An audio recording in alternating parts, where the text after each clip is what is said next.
بسم اللہ الرحمن الرحیم الحمدللہ رب العالمین والصلاۃ والسلام علی رسولہ الکریم اما بعد۔ آج بتاریخ 20 اپریل سن 2026 گروپ سوال شیخ مقصود حفیظہ اللہ سے جوابات سیریز SSMS 578 نشر ہونے جا رہی ہے، امید کے بغور سماعت فرمائیں گے۔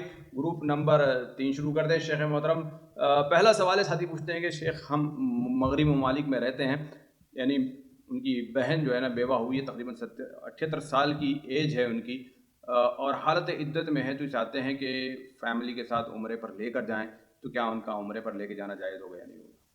پہلی بات یہ ذہن میں رکھیں کہ عدت وفات کا ایج سے کوئی تعلق نہیں ہے، عمر سے کوئی تعلق نہیں ہے۔ یہ نہیں ہے کہ جوان ہے تو اس پر عدت وفات ہے اور اگر بوڑھی ہے تو اس پر نہیں ہے۔ عدت وفات ہر ایک کے اوپر، جوان پر ہے، بوڑھی پر ہے، حتیٰ کہ اگر جو ہے وہ اس کی جو ہے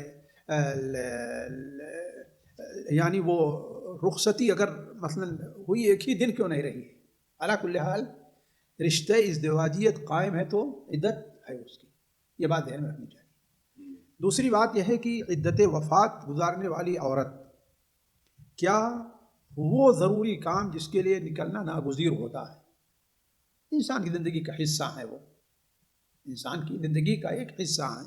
جیسے اب کوئی مثال کے طور پر دیہاتی ہے، کھیتوں میں کام کرتی ہے کہ نہیں، اب کھیت میں تو اس کو جانا ہے، یا ایک ٹیچر ہے، اس سے پڑھانا ہے، اس کو اس کے لیے جانا ہے، لیکن وہ کام جو انسان کی زندگی کا حصہ نہیں ہے ان کے لیے جانا یہ جمہور کبیر علماء کے نزدیک جائز نہیں ہے۔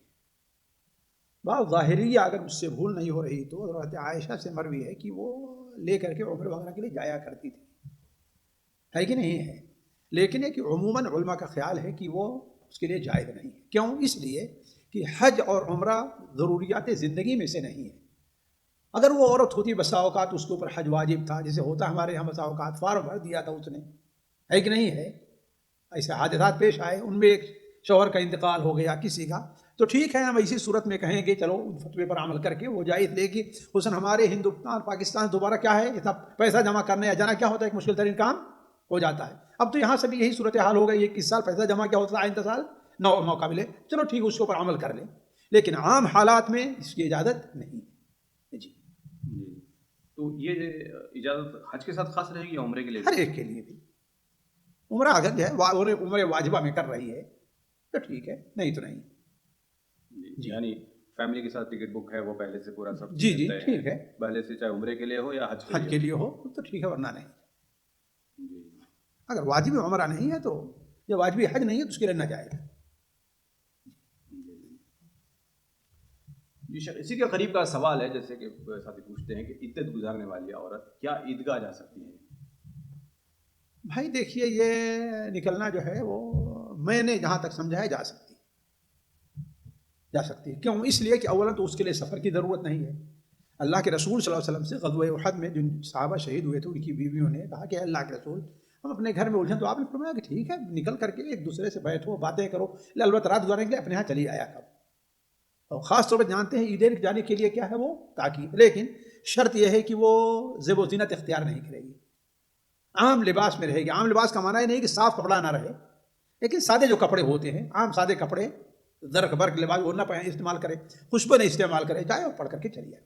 جی جی سادے کپڑے سے مراد ہے کہ سفید ساڑی یا سفید کپڑا، ایسا اس طریقے کا لباس مطلوب ہے یا کلر والا بھی پہن سکتا ہے؟ کلر والا رہے۔ دیکھیں بات کلر ایسے ہوتے ہیں جو اس بات کی اشارہ کرتے ہیں کہ ہاں مجھ کو دیکھو، بہت کلر نارمل ہوا کرتے ہیں، تو نارمل جو کپڑے عام طور پر پہنے جاتے ہیں وہ پہنے، یعنی وہ کپڑا چاہے سفید ہو یا کلر والا، جو مزین لگے، لوگوں کی نظروں کو اپنی طرف کرے، وہ کپڑا استعمال نہ کرے۔ نیا نہ پہنے، اس کا مطلب نہیں، نیا بھی ہو سکتا ہے بھائی، بعض نئے کپڑے ہوتے ہیں اس میں کوئی وہ جو ہے جاذبے نظر نہیں ہوتے ہیں۔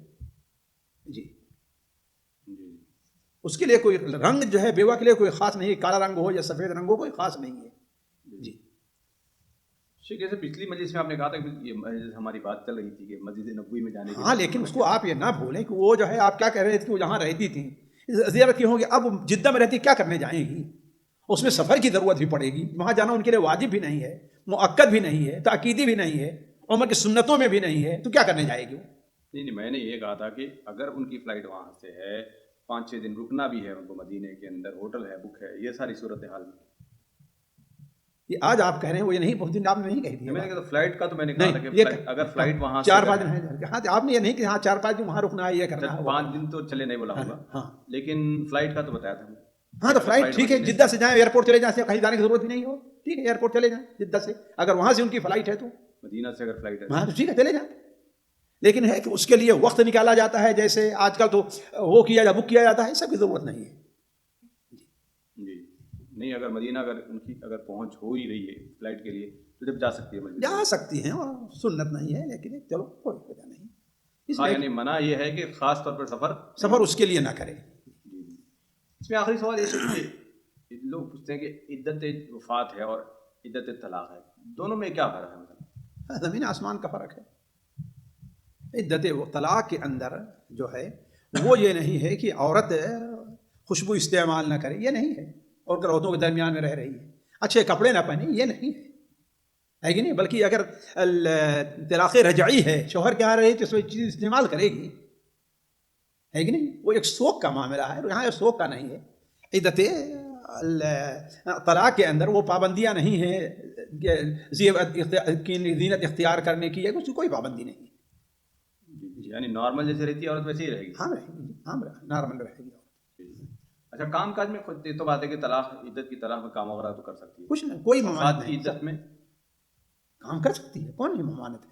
وفات کی عدت میں بھی کام کر سکتی ہے. ہاں وفات کی عدت میں دیکھیے ہم نے کہا کہ اولاً جو سفر کا ہے, زیب و زینت کا نہیں ہے کہ نہیں ہے, خوشبو وغیرہ یہ نہیں لگائے گی, یہ ساری چیزیں اس کو اپنے گھر ہی رات گزارنا ہے جہاں پر رہ چکی ہے.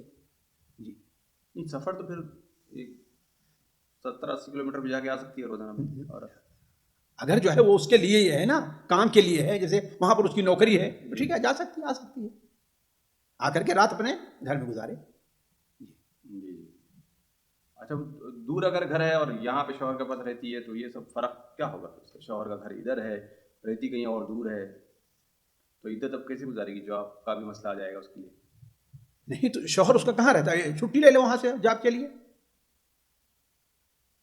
تو عام طور پر چھٹی اس کو ملتی ہے, نارمل چھٹی لے لے. چھٹی تو تھوڑے دن ملتی ہے, مگر 4 مہینے 10 دن لمبی. یہاں جو ہے آپ کو اور چھٹی مل جائے گی سعودیہ میں, اور ہمارے ہندوستان میں بھی اسی گنجائش ہوگی چھٹیوں کی, اگر ایک ملک سے ایک شہر سے دوسرے شہر کا معاملہ ہے تو. جی یعنی اس کا شوہر کا گھر ہی اپنا مانا جائے, اس کا چاہے جس گھر میں رہ رہا ہے شوہر, چاہے کرائے پر رہ رہا ہے, یا ہو سکتا ہے اس کا گھر دوسرے شہر میں, یہاں کرائے پر کام کر رہا تھا, یہاں ڈیوٹی دے رہا تھا, یہاں پہ تو ٹھیک یہیں پر رہے گی.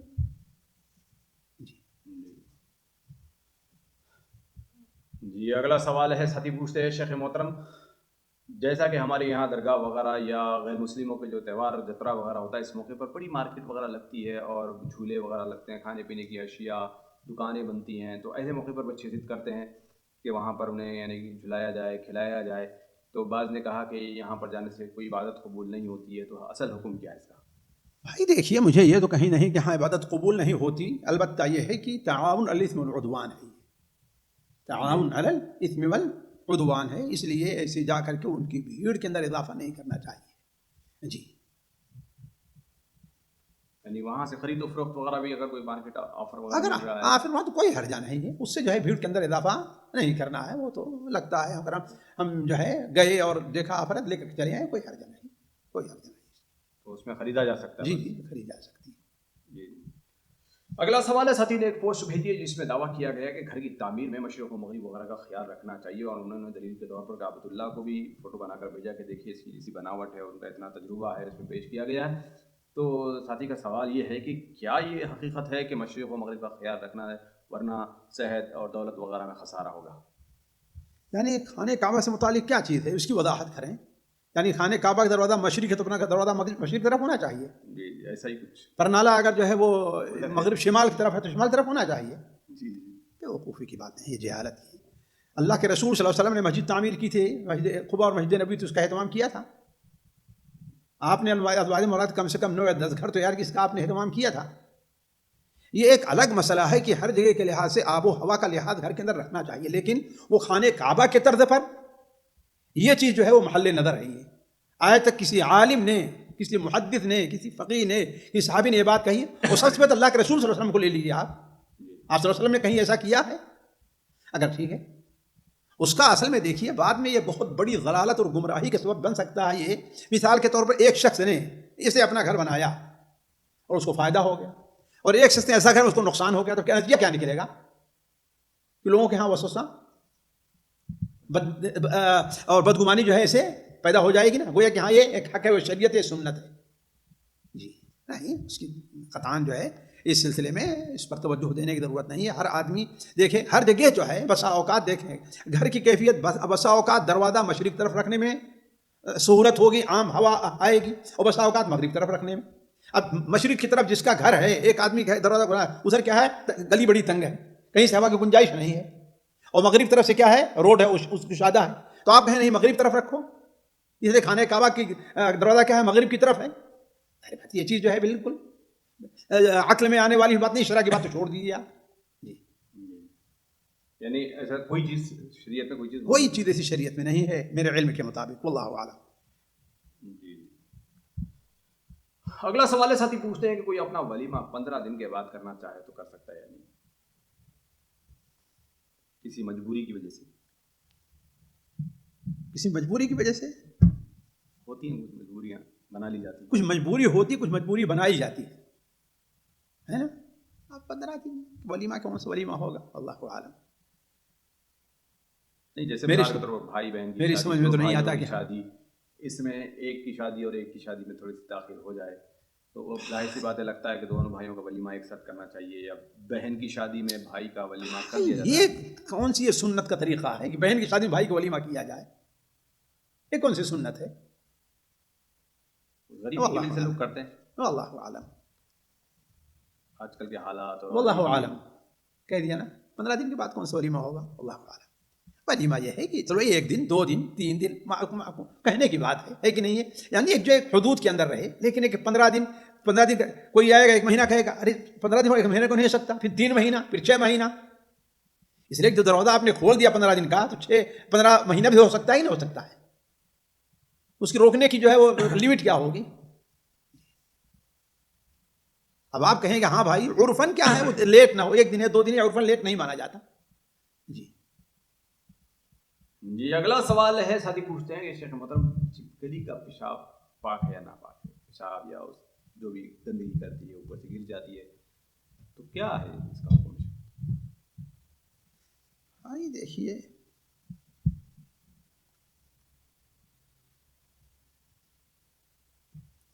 ہے تو چھپکلی بڑی گندی اور زہریلی چیز جو ہے، اللہ کے رسول نے اسے مارنے کا حکم دیا ہے کہ نہیں ہے؟ اللہ کے رسول نے اسے مارنے کا حکم دیا ہے، لیکن اس کا بیٹ ناپاک ہے، یہ چیز جو ہے وہ میرے ذہن میں اس وقت نہیں ہے، واللہ اعلم. اگلا سوال کچھ خواتین گروپ سے شامل کیے جاتے ہیں. بہن پوچھتی ہیں کہ کیا اسلام میں بیوی اپنے شوہر کی ضرورت اپنے ہاتھ سے پوری کر سکتی ہے، چاہے وہ حاملہ ہو یا حیض یا نفاس کی حالت میں ہو؟ میرے علم میں مانعت کی کوئی دلیل نہیں ہے، میرے علم میں مانعت کی کوئی دلیل نہیں ہے. اس کا مطلب ہے کہ ہو سکتا ہے کہ نہیں؟ اللہ کے رسول اللہ تبارک و تعالیٰ ارشاد فرماتا ہے والذین هم لفروجهم حافظون الا علی ازواجهم وما ملکت ایمانهم فانهم غیر ملومین. اب اس کا کوئی طریقہ نہیں بتلایا. جی لیکن یہ اسی شرط میں ہے کہ تجربے یا طبی طور پر اس کا نقصان کوئی سامنے نہ ہو. اگر کوئی اس کا نقصان ہے تو کیا ہوگا، وہ منع. جی اگلا سوال ہے، بہن پوچھتی ہیں سورۃ الاحزاب آیت نمبر 55 میں پردے کا جس حکم کا ذکر ہے کیا وہ امہات المومنین کے ساتھ خاص ہے یا عام عورتوں کے لیے بھی ہے؟ اس آیت میں چچا اور ماموں کا ذکر نہیں ہے تو کیا ان کے سامنے سے حجاب کر کے آنا چاہیے؟ دیکھیے یہاں پر 2 چیزیں ہیں. پہلی چیز تو ہے کہ آیت نمبر 55 میں امہات المومنین کو اس کا ذکر نہیں ہے پردے کا. امہات المومنین میں یہ لا جناح علیہن فی آبائہن و ابنائہن و اخوانہن و بنی اخوانہن اور بنی اخواتہن و نسائہن و ما ملکت ایمانہن، یہ جو ہے اس میں تمام محرمات کا ذکر نہیں. اس سے واضح آیت جو ہے سورہ نساء کی وہی ہے ولا یبدین زینتہن الا لبعولتہن و آبائہن و آباء بعولتہن و ابنائہن، ہے کہ نہیں ہے؟ وہ اس میں ہے. ظاہر بات ہے یہ چیز امہات المومنین کے ساتھ خاص نہیں ہے. آگے والی آیت دیکھیں، اللہ تعالیٰ نے بڑے واضح فرمایا یا ایھا النبی قل لازواجک وبناتک ونساء المؤمنین، قل لازواجک وبناتک ونساء المؤمنین یدنین علیہن من جلابیبہن. ایک چیز. دوسری چیز یہ ہے کہ دیکھیے ہر وہ شخص جو عورت کا محرم ہے اور اس کی محرمیت مستقل اور دائمی ہے نا، عورت کا وہ محرم ہے اور محرمیت کیا ہے، مستقل اور دائمی ہے، یعنی کیا مطلب ہے؟ یعنی اس کے ساتھ نکاح نہیں ہو سکتا، یہ میرے کہنے کا مطلب ہے. یعنی عورت پر وہ حرام ہے یا وہ عورت اس پر حرام ہے، اور حرمت کیا ہے؟ دائمی ہے. اس لیے کہ بعض حرمتیں کیا ہیں؟ وقتی ہوا کرتی ہیں، جیسے سالی ہے، پھوپھی ہے کہ نہیں ہے؟ ہاں پھوپھی ہوتی ہے. اگر پھوپھی کی بیٹی کے ساتھ پھوپھی اگر بھتیجی ہے تو اس کی پھوپھی سے شادی نہیں ہو سکتی. اگر عورت ایک ہے تو اس کی پھوپھی سے شادی، لڑکی کی جی لڑکی کی بیوی کی پھوپھی سے شادی ایک ساتھ نہیں ہو سکتی ہے. لیکن اگر مر جائے، اس کا انتقال ہو جائے، طلاق ہو جائے تو اس سے، تو یہ کیا ہے؟ یہ وقتی ہے. جیسے سالی ہے، یہ کیا ہے؟ وقتی محرمیت ہے. تو اگر مستقل حرام ہونا اگر اس کا دائمی ہے تو اس سے پردہ نہیں ہے. اور ماموں اور چچا اسی میں آتے ہیں. اب سوال یہ ہے کہ دیکھیے، ماموں اور چچا کا ذکر ان دونوں آیتوں میں نہیں آیا ہے. نہ تو وَلَا يُبْدِينَ زِينَتَهُنَّ إِلَّا لِبُعُولَتِهِنَّ، اس میں کوئی شک نہیں ہے. اس لیے بعض علماء کا، بعض تابعین بھی ہیں، ان کو اس سے شبہ ہوا ہے. لیکن اول یہاں پر دو بات ہے. ایک بات تو یہ ہے کہ چچا کا اس ذکر اس ماموں کو اس لیے نہیں ہے کہ وہ باپ کے حکم میں ہے. جیسے قرآن مجید میں بعض جگہ آبا کیا ہے، نعبد الہک و الہ آبائک من قبل ابراہیم و اسماعیل و اسحاق، ہے کہ نہیں؟ تو حضرت اسماعیل، حضرت یعقوب کے کیا تھے؟ وہ والد نہیں تھے، وہ چچا کی طرف سے تھے، لیکن اس کو بھی ان میں شمار کیا گیا. ایک چیز. دوسری چیز دیکھیے، اصل چیز یہ ہے کہ دینی جو مسائل ہیں وہ صرف قرآن سے نہیں ثابت ہوتی، قرآن سے ثابت نہیں ہوتی. قرآن میں ہے وَأَن تَجْمَعُوا بَيْنَ الْأُخْتَيْنِ، اسی کا ذکر ہے نا. لیکن حدیث سے دو بہنوں کے علاوہ بھتیجی اور پھوپھی، خالہ اور بھانجی، ان کی بھی حرمت کیا ہے؟ ایک ساتھ جمع کرنا کیا ہے؟ وہ ثابت ہے. اسی طریقے سے چچا کا محرم ہونا یہ کیا ہے؟ وہ حدیثوں سے ثابت ہے. بلکہ وہ حدیث جو صحیح بخاری میں ہے، مائی عائشہ رضی اللہ عنہا بیان فرماتی ہیں کہ میرے رضاعی چچا، سگے چچا نہیں، میرے رضاعی چچا آئے تو، اور میرے پاس آنے کی اجازت چاہا تو ہم نے کہا کہ پردہ کا حکم نازل ہو چکا تھا، تو ہم نے انکار کر دیا، اس لیے کہ رضاعی چچا ہیں، پتہ نہیں ان کے پردہ ہے کہ نہیں. تو آپ صلی اللہ علیہ وسلم آئے، انہوں نے شکایت کیا کہ عائشہ نے مجھے گھر آنے کی اجازت ہی نہیں دی. تو آپ نے کہا عائشہ کیوں؟ تو کہا اللہ کے رسول صلی اللہ علیہ وسلم، ہمیں تو عورت نے دودھ پلایا، کسی مرد نے دودھ تھوڑی پلایا، اور یہ نہیں کیا ہے، اس کے جو ہمارے رضاعی باپ ہیں ان کے بھائی ہیں. تو آپ صلی اللہ علیہ وسلم نے کہا کہ نہیں، اجازت دو، اس لیے کہ جو رشتے خاندانی طور پر حرمت دیتے ہیں وہی رضاعی طور پر بھی. تو جب رضاعی چچا جو ہے وہ محرم ہے تو سگا چچا بدرجہ اولا ہوگا، ہے کہ نہیں ہے. یہاں پر ایک نقطے کو سمجھنا چاہیے کہ میں اس نے جو سمجھا ہے واللہ عالم، بعض چیزوں کو اللہ تبارک و تعالی نے قرآن مجید میں اس سے ہو سکتا ہے ان سے بالکل عام چیزوں کو کا ذکر کیا ہو، لیکن بعض ایسی چیزوں کا ذکر نہیں کیا ہے نا. اس کی ایک وجہ یہ بھی ہو سکتی ہے، جیسا کہ امام الجوزی رحمہ اللہ نے اشارہ کیا ہے، امام الجوزی رحمہ اللہ نے رجم وغیرہ کا معاملہ لے کر کے، کہ اللہ تبارک و تعالی بندوں کا یہ امتحان لینا چاہتا ہے کہ غیبیات پر ان کا کتنا ایمان ہے. اللہ اور اس کے رسول دونوں ہمارے لیے کیا ہیں؟ قابل اتباع ہیں.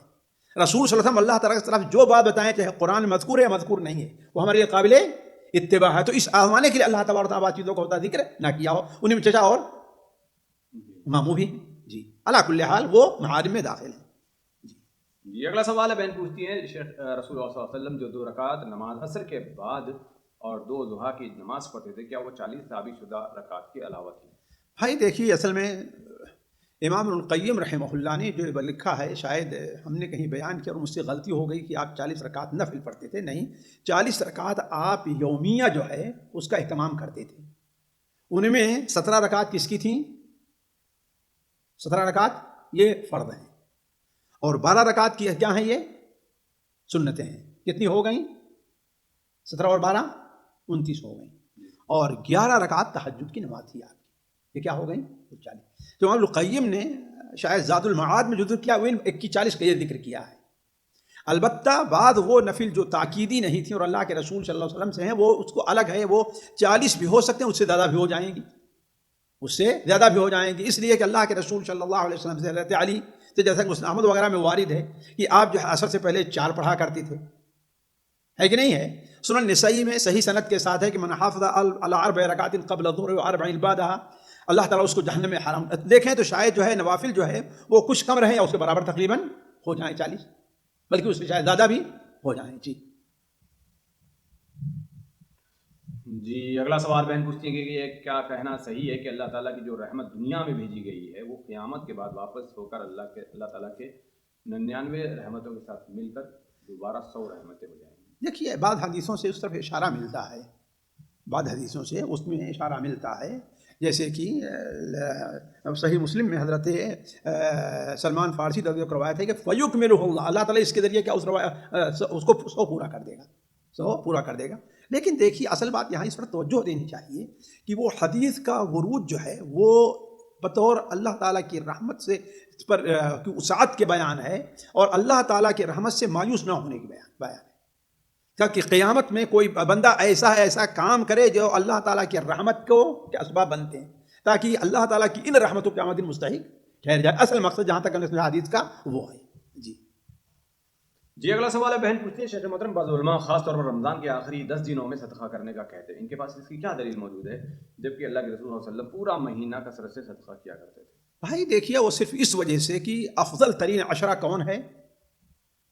آخری عشرہ ہے، اور افضل جگہ میں افضل وقت میں نیک عمل کرنے کی اہمیت بھی زیادہ ہوتی ہے. تو یہ ہے، ورنہ آخری عشرے میں خاص کر کے آخری عشرے میں کسی خاص عبادت کا ذکر نہیں ہے، صرف کیا ہے وہ قیام وغیرہ کا ذکر ہے.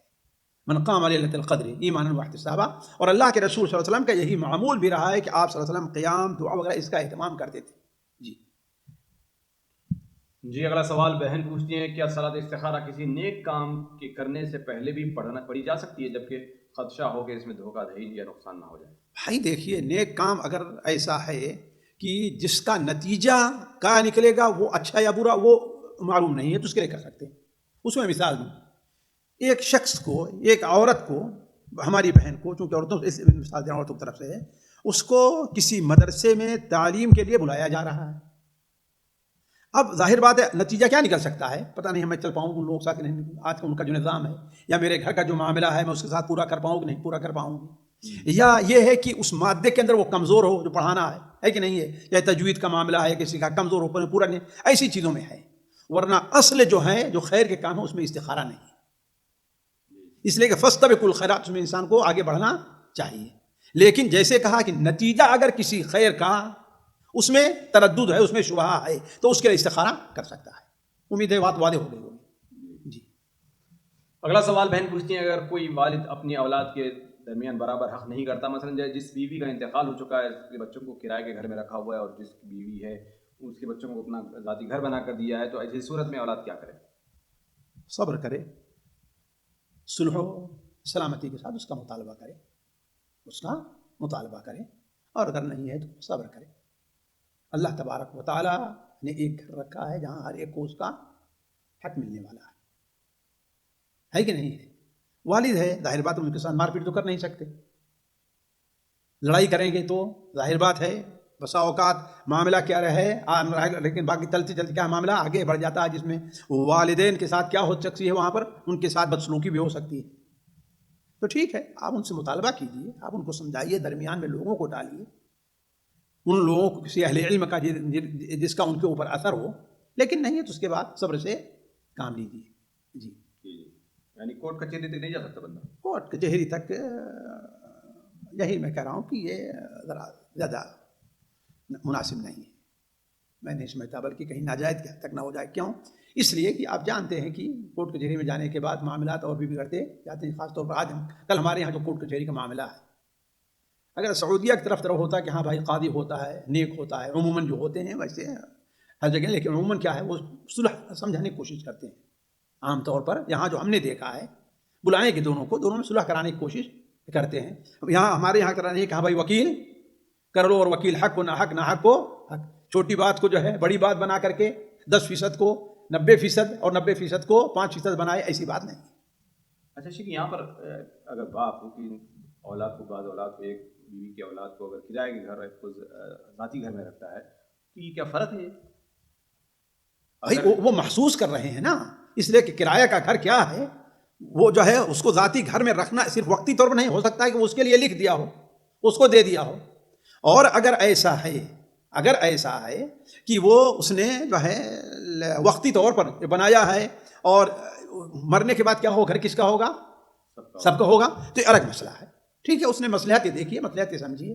اگر وہ عدل نہیں کر رہا ہے تو اس کا ذمہ دار اللہ کے نزدیک وہ ہوگا. یعنی رکھنے میں تو کوئی گناہ نہیں، رکھنے میں تو کوئی اتنی بڑی بات نہیں، اس نے مصلحت یہی دیکھی ہے. اللہ کو ناانصافی کر رہا ہے. لیول دونوں گھروں کا سیم اگر ہے ہاں تو کوئی حرج نہیں. ایک کا بہت اچھا ہے، ایک کا جی ظاہر بات ہے.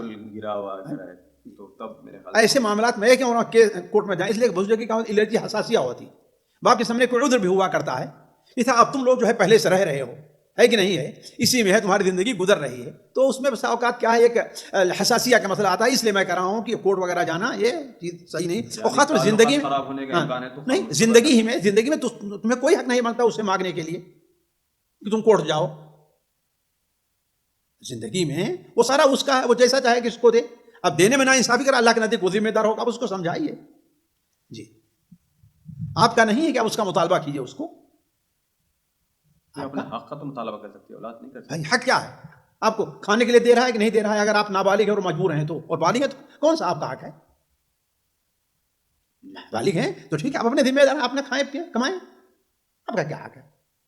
جی بلوغت کے بعد سے ذمہ داری ختم ہوتی ہے، ماں باپ ختم ہو جاتی ہے. اللہ ہے کہ وہ کوئی معذور ہے یا کوئی ایسی مجبوری ہے، تعلیم کا مسئلہ ہے، تو الگ باتیں ہیں، ورنہ ذمہ داری نہیں ہے بلوغت کے بعد. جی اگلا سوال ہے، بہن پوچھتی ہے کہ کیا انسان کے ناموں کا اس کی شخصیت پر کوئی اثر ہوتا ہے؟ آج کل لوگ بچوں کے جدید نام رکھتے ہیں اور کہتے ہیں کہ ناموں کا انسان پر کوئی اثر نہیں ہوتا ہے. بھائی دیکھیے، یہ کوئی حتمی یا کوئی ایسا فیصلہ ہے جس کے بارے میں فیصلہ کہ ہاں ہوتا ہی ہے، لیکن ہو سکتا ہے بعض ناموں کا اس میں یہ ہوتا ہے کہ بس، اور جو ہے تفاعل جس کو شریعت میں کہا گیا ہے، یعنی اس سے کیا ہے، اچھا فعال لینا ہے. آپ گئے، کون ملا آپ سے؟ صالح، ماشاء اللہ ماشاء اللہ، اس کو ہمارا کام ہی ہو جائے گا. تو اس طریقے سے اچھی چیز ہے. ہاں صالح تمہارا نام ہم نے اس لیے رکھا ہے کہ اللہ تعالیٰ تمہارے اندر صلاح پیدا کرے، ٹھیک ہے، یہ چیز تو ہو سکتی ہے، لیکن یہ کوئی لازمی نہیں ہو سکتا ہے بسا اوقات نام بڑا اچھا رہتا ہے لیکن کام بہت بہت برا رہا کرتا ہے. بسا اوقات نام بالکل عادی یا برا ہوا رہا کرتا ہے لیکن نیک کا بندہ بڑا نیک ہوا کرتا ہے. تو یہ کوئی تلازم نہیں ہے اس میں اور مسمہ میں، اثر کا کوئی تلازم نہیں ہے، لیکن ہو سکتا ہے اچھے تفاعل کے لیے، یعنی فعال اچھا لینے کے لیے، خوشحالی کے لیے ایسا انسان ایسا کرے، کوئی حرج نہیں. اچھا مگر شریعت میں کوئی دلیل اس کی موجود نہیں، کوئی دلیل میرے علم میں نہیں. اللہ کے رسول صلی اللہ علیہ وسلم، صرف اللہ کے رسول نے نام کو اچھا رکھنے کا شریعت نے دیا ہے، اور جس نام کا معنی جو ہے برا ہوتا ہے اسلام نے اس کو بدل بھی دیا ہے. برا نام نہیں ہونا چاہیے، اچھا معنی والا نام ہونا چاہیے، چاہے نیا ہو چاہے پرانا، اس کی کوئی البتہ اب اس کی تاثیر ہو بھی سکتی ہے، نہیں بھی ہو سکتی. شریعت سے اس کے اوپر کوئی دلیل نہیں ہے. سامعین اکرام، ہمارے علمی اور عوامی دروس اور سوال و جواب کی مجلسوں سے آپ خود بھی مستفید ہوں اور اپنے دوست و احباب کے ساتھ بھی شیئر کریں. عین ممکن ہے کہ آپ کے شیئر سے کسی کی اصلاح اور آپ کے لیے صدقہ جاریہ بن جائے. واٹس ایپ پر اسلامک میسج حاصل کرنے کے لیے نمبر نوٹ فرمائیں: یعقوب عزیز 00966 5089 59707. واٹس ایپ سوال جواب گروپ میں ایڈ ہونے کے لیے نمبر نوٹ فرمائیں: عبدالسلام عمری 00966 502627 622. نمبر بھیجتے ہوئے نام اور پتہ ضرور لکھیں. اسی طرح ہمارے یوٹیوب چینل اسلامی دعویٰ کو ضرور سبسکرائب کریں تاکہ ہماری ہر نئی اور اہم ویڈیو کی اطلاع آپ کو فوری حاصل ہو جائے. تمام دروس، مقالات اور سوال و جواب سیریز کے لیے ہماری مشہور ویب سائٹ www.islamidawah.com کا مشاہدہ کرتے رہیں. السلام علیکم ورحمۃ اللہ وبرکاتہ.